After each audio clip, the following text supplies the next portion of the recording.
Sure, absolutely. So I started off in I started off in advertising about a decade ago. Before that, I was a Sirius XM radio personality and a touring musician all around the United States. Um, and I basically moved to LA, got a job doing data entry, and I got an MBA. I got my dog here now too.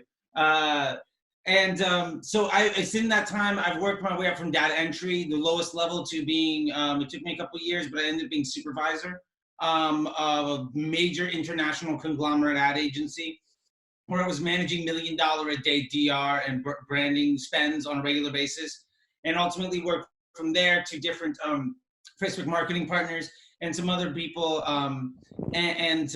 eventually got to the point where I was managing half a dozen brands across half a dozen platforms, spending $50,000 to $1 million a day for different business objectives up and down.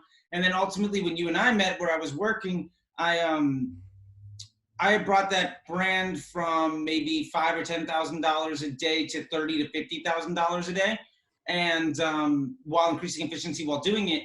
And we had been designated a Facebook disruptor, which basically means that Facebook has this internal team of the top 100, 130 advertisers, and I was basically the lead guy on that. It was funny, at the event that you were talking about, there's like who's spending $10,000 a month, who's spending whatever, and then it was like, who's spending $100,000? I was like, me, and there's like, how much you guys spending a month? Well, we do roughly 1 to 2 million a month, and it was like, it was really interesting. And then my boss dropped his Tesla keys into the ice bucket, and it was awkward. And it was funny too. Like, I've been inside of Facebook groups helping people out for years, and so I knew Tim Bird and the Cat Howells and Nick Shackfords of the world from that.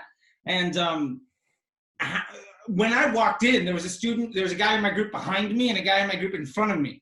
So like when I walked in, I was already, people were asking like, are you speaking on this thing? Are you gonna be doing that? I'm like, oh no, I'm just here to whatever. And so that was great. And also going to traffic and conversion summits and all these other big things. It's great to see those people. And so now what happened is, once I got into the Facebook disruptor ecosystem with the top 130 or so advertisers, half of those people end up being customers of mine in big, international brands. I don't want to like drop names because it's not important. But huge budgets, huge brands, people that are basically, what we ended up doing was, it's the branch of internal advertisers on Facebook that work with the product team and the auction team and the customer service and everybody. So we're testing out individual things. So like when CBO came out, we were getting $100,000 a month, $1 million a month, testing coupons from Facebook to define the best practices. So a lot of times when I would see people trying to teach like what's going well, what is the best practice, what isn't, it was seeing that it was actually based on a bunch of mistakes and work that I had done 6 to 9 months earlier. And so it was really great to kind of just be recognized as that. And I think for me, the most exciting thing is knowing that it's what Facebook does better than anybody else is generate intent and use this big machine learning, and being on the very bleeding edge where I knew friends in the messenger team, in the product team, in the auction team, like, the guy that does all of the teaching for the North America when they go onto the Facebook Blueprint coursework. The guy that does all the voiceover, Sheedy, he's like wishing me congratulations when I got engaged. Like, these are all now my friends, right? And so being somebody that was challenging all of those people and teaching them was really great. And I think that one of the lessons I learned early on was everybody listens to the reps. If you're better than the rep, you're better than 80% of the people. So my thing was just get to the point where I'm teaching the reps, and then I'm better than everybody. And I was a rough employee at the time because I was always breaking the rules to try to test things. Mm-hmm. But I learned now that I've been in the biz and supervisor and a director level for a long time, I understand like where the value comes from those. And ultimately what ended up happening, I found, was that the way that I was solving problems was just was different than the way that everybody else was doing it, because I wasn't responding to lessons that were 9 months or 2 years old, because I had already gotten them, because I had already worked on the case study to beat that. So I've always found myself ahead of the curve on everything that was happening.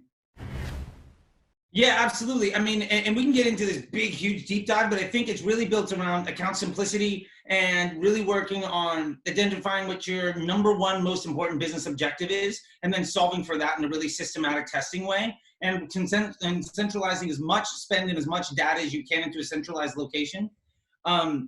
Because Facebook, what it does better than anybody else is their machine learning is better than anybody else at creating intent.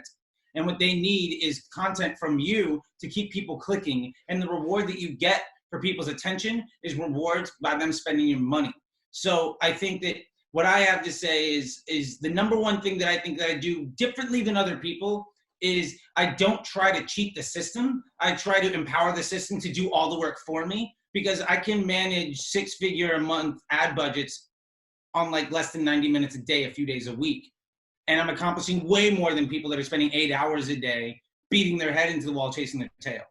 I've seen the results in business, and also understanding that when you're an advertiser, you're not just trying to get the best results out of the system, but how it understands in the overall business context. I've seen people that try to scale their business by launching 20 different products. And I've seen people succeed by having 3 and just having good customer service. I understand like what the impacts of like why a 10x ROAS might be terrible is because like maybe your cost of goods, you're not accounting in, you know, any of these other facets. And like maybe you're doing phenomenal on a video view campaign, but really that's just because it's driving the email thing and you're getting credit for everybody else's work. But in a business objective, that's not actually producing anything, you're just creating waste. So like if you can understand how Facebook can be incremental to the business and then hyperbolically blow that thing up to as big as it can be, then you're providing the most value. And if you're providing the most value, you're going to get more and more ad dollars. When you get more and more ad dollars, you can make more and more mistakes, which means you're going to get better and better and better. Learn from them. Yeah, absolutely. And I think part of the reason that I was able to do that, and one of the reasons why I think that I got this great leapfrog forward, was being the guy that managed not only the Facebook, but the Pinterest, the Snapchat, the Google, the, you know, every platform all at once, and understanding that how they interplay, what the contribution to the bottom line that they all do, as well as also managing like an email team and the site development team and the ads team. And then also there was a point in time at an ad agency where my job was basically, when a client works with an ad agency, there's usually a few agencies that have different responsibilities. So my job was basically, okay, we're bringing Charlie in so that he can steal 50% of the budget from everybody else. How do we basically undermine how do we prove that we're more valuable than everybody else so we can get a larger pool? And that way we can centralize our money, provide more value, and get bigger profit. So my job basically became, how do I steal money from other people so I can do a better job? Which basically meant, how can I show value in a more honest, direct, and efficient manner than other people? And when I was able to get really good at that, it became about prioritization and understanding the way business works together. And I think that no lesson was better than that for me, because ultimately, as an advertiser, you're talking to business owners and you need to drive business results. Yeah, so I think, well, first off, we can define what the Facebook feed really is. And I think there's a massive misconception. Every single Facebook post is actually a web page. Your Facebook feed is just navigating through web pages like search results in Google. So when you are seeing a Facebook feed, it's them trying to deliver you the most interesting content. And because Facebook's number one commodity is attention.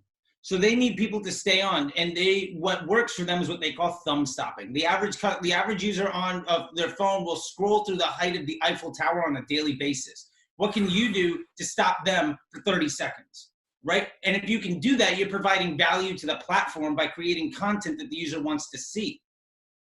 So I think ultimately a lot of people look at, how do I sell the product the best? How do I do all this? And when you understand that really the Facebook auction that occurs when it's placing ads inside of the feed, and they used to call it the edging system, and they have some other name for it now. But really what they're doing is they're trying to show somebody the content they feel that person will be most likely to take an action on. When Facebook does the auction, it's the way that they calculate your actual bid, your cost per impression, is your budget and your estimated action rate. That estimated action rate isn't a desired necessarily, isn't a conversion. It's not a subscription or a purchase or a lead or whatever it is that you're doing, an app download, whatever. It's, is this person taking any action, whether it's positive or negative? And then based on that, they're then going to do a qualitative analysis on whether or not it's amount of time, whether it's positive sentiment, negative sentiment. They can punish you if you're basically making people unhappy with Facebook. If they show an ad, they click on it and then don't come back to Facebook for the rest of the day, you're not going to be in the feed. So understanding that your job as an advertiser is to provide content to keep people on the platform. And then then the platform will deliver you a more desired result. It is really strong. And what Facebook's news feed is just their amalgamation of everything that they think you're going to be interested in and everything that you're going to respond positively to, and not just see it, but actually engage with it. Like if you're delivering content that people X out of when they say hide the ad, or if they're leaving negative content, or if they're leaving negative comments, people monitor social proofing and they think of it inside of their comment section as, well, I only want good reviews. It's like an Amazon review section that I can monitor, which is part of the story. Absolutely true. The other half is Facebook looks to content that people want to engage in, and they want people to engage positively and communicate with each other. So if you have content where the comment section is conversations, so people can build community and talk together, you're going to get a lower CPM inside the marketplace, and you're going to be shown to more people for cheaper because your content is better at doing what Facebook wants to do, which is occupy your time by connecting you with other people so that you have conversation. I think, you know, it's really around, there's a lot of different ways of doing it. I think I've seen people solve it in many different ways. One is, you know, having content. One of the ways that used to be great was, hey, comment below with what you think. And then Facebook started to really penalize you for that. And then, you know, there used to be stuff where, let me put it this way. What works really well is when a brand doesn't always focus on selling. When a brand has content that isn't always about yourself. For instance, I've got a band. I'm a musician. There's one of my guitars. I can turn this thing around and there's 20 other on the wall. And then I'm like this case, and I'm obsessive.